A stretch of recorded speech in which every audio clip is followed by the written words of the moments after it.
So how can one single figure be a mischievous kid who steals butter, a divine prince counseling a warrior on a battlefield, and the ultimate source of the entire universe? It sounds like a contradiction, right? Well, today we're going to unpack the many faces of Krishna, one of the most revered and frankly complex deities in Hinduism, to see how all these different roles actually fit together perfectly. To even start to get a handle on Krishna, you've got to look at his many names. The scriptures list at least 108 of them, and each one reveals a completely different layer of his being.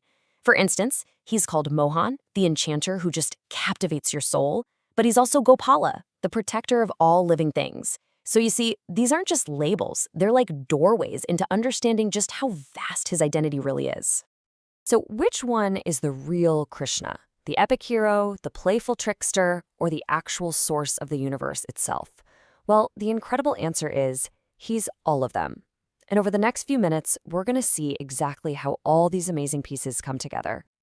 Okay, so let's start with the story of his life, which you can find in epic texts like the Mahabharata and the Bhagavad Purana. And this isn't just some biography, it's really the foundation for his role as a divine hero. This timeline shows just an incredible journey.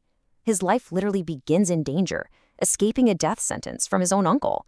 He ends up in this peaceful village, Vrindavan, where his divine side starts to shine through, both in his playful pranks and in these amazing miracles, like, lifting an entire mountain. But here's the thing, that quiet life wasn't his final destiny. He returns as a prince to fulfill that prophecy, and eventually he takes on the role of a master strategist in the massive Kurukshetra war, guiding the hero Arjuna right from his chariot. But his job as a charioteer is so much more than it looks. Right on the brink of this massive, world-changing battle, as Arjuna is just falling apart at the thought of fighting his own family, Krishna reveals another side of himself, the divine teacher. And this moment right here on the battlefield becomes the setting for one of the world's most incredible spiritual texts, the Bhagavad Gita. Arjuna sees his own cousins and teachers on the other side, and he's just paralyzed by grief. He refuses to fight. But Krishna doesn't just give him a quick pep talk. No, he delivers this timeless wisdom about duty, the nature of reality, and why it's so important to act without getting hung up on the results. And at the very heart of this teaching is this concept of dharma. As a warrior, Arjuna's dharma, his sacred personal duty, was to fight for what was right. Krishna's advice here is really for all of us. We each have to follow our own path, not for fame or for any reward, but simply because it's what we're meant to do. And this is what transforms him from a heroic prince into a divine teacher for all of humanity.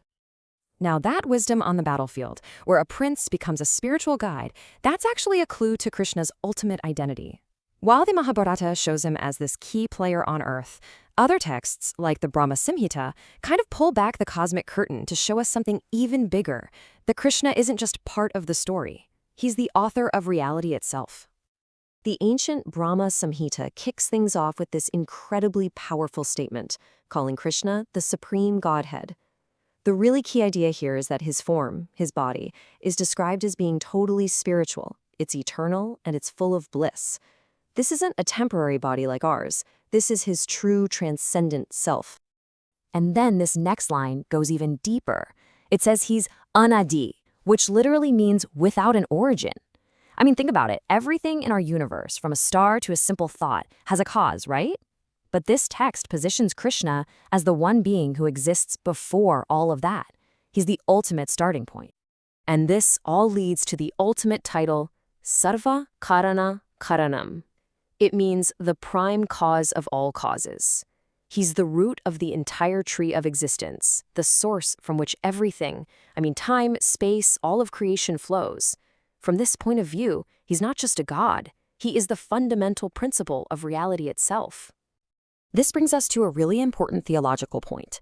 A lot of people know Krishna as an avatar, or an incarnation of the great god Vishnu. But for many, many devotees, that relationship is actually reversed. They see Krishna as Swayam Bhagavan, which means the Lord himself. In this tradition, Krishna is the original source, and all other deities, including Vishnu, are actually expansions from him. He isn't a descent from the divine, he is the divine. So we've seen the hero, the teacher, and the source of the entire universe.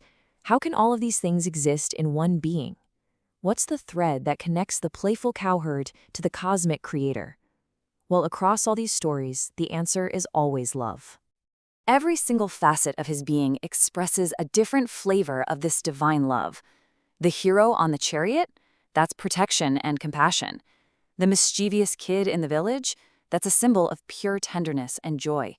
And his enchanting flute playing represents that deep, personal love between an individual soul and the divine.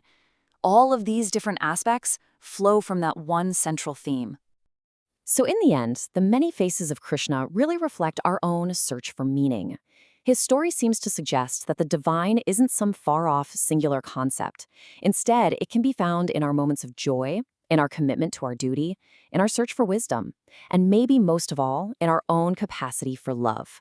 It seems the path to the infinite can be as simple as a prank or as profound as a battlefield.